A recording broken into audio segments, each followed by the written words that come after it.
Isa naman sa mga tinitingnang anggulo ng Philippine National Police o PNP Anti-Illegal Drugs Special Task Force o AIDSOT ang koneksyon ng West African Drug Syndicate sa kaso ni Mary Jane Veloso.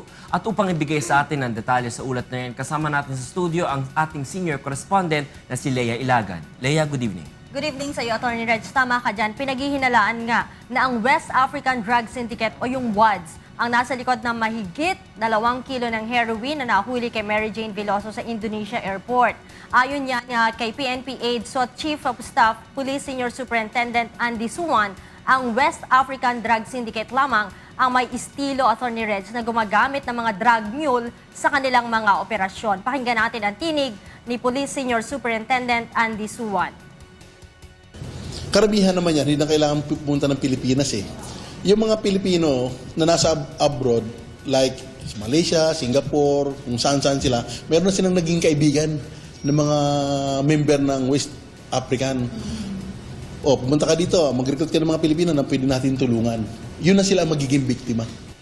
Atty. Red, sinabi pa ng opisyal na may iba't ibang paraan kung paano maiilusot ang droga tulad ng paglalagay sa walis, sa cake, sa prutas, sa granite, sa bolt, sapatos, stuffed toy, sa tibag at maging sa mga lotion at shampoo bottle.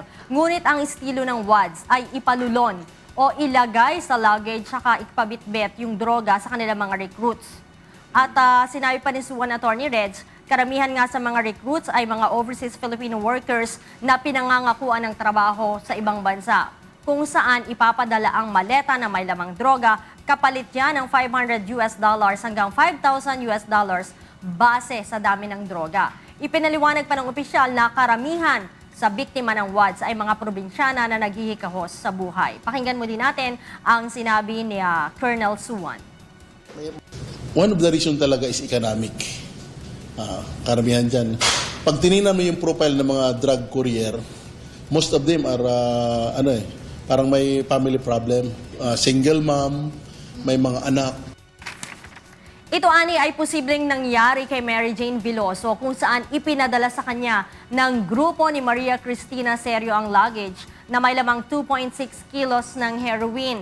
Sinabi pa, Atty. Reg, ni Suwan na ang West African Drug Syndicate ay nagmula sa Nigeria at Ghana at pinalawak ang kanilang operasyon sa Africa at drug smuggling sa Europe at Asia. Taong 2005 nang simulan ang recruitment ng mga OFW na ginagawang drug mule at sa kalagitnaan nga ng 2009 naman nang pasukin ng sindikato ang distribusyon ng crystalline methamphetamine o mas kilala sa tawag na shabu.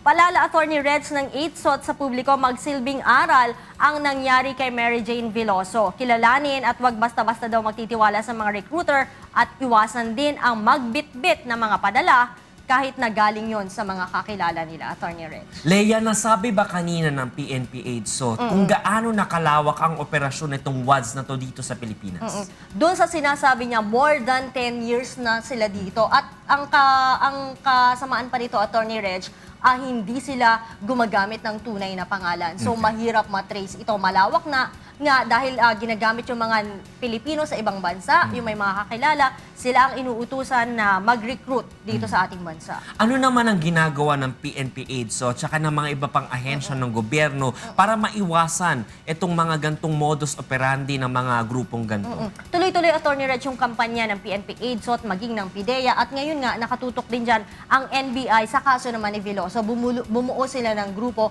para tutukan ito. At syempre, matagal na nilang panawagan yan, maging dyan sa airport para hindi nga makalusot itong mga droga na nakalagay sa kung saan-saang mga bagay. Yun nga, minsan sa sapatos, sinalagay nila yan, kung saan-saan pa sa cake, sa mga shampoo bottle at sa mga kung saan-saan pa ay tinututukan nila yan. At gusto nga rin nila dyan sa airport ay magkaroon ng mga bantay na galing mismo sa PIDEA, galing mismo sa AIDSOT. Kasi ang mga nagbabantay dyan at nag-i-screen doon sa x-ray machine ay DOTC ata. Kung sa pagkakaalam ko at sa pagkakarinig ko kanina, ang mga nagbabantay dyan. At saka maganda rin na magkaroon doon ng sniffing dogs. Bago pa man lumabas sa immigration, matigil na yung paglalabas ng ating mga kababayan na nai-involve dito. Atty. Reg, binanggit din ni Colonel Suwan kanina na meron talagang paraan kung hindi alam nung tumitingin dun sa x-ray para maitago itong drugs. Pero hindi na niya sinabi sa atin kung ano yung paraan na yun dahil mabibigyan ng idea yung mga manunood kung paano ito itatago. Huling katanungan, may mga leads na ba ang PNP at ang PNP AidSoft sa paghuli sa mga involved sa gantong mga modus operandi?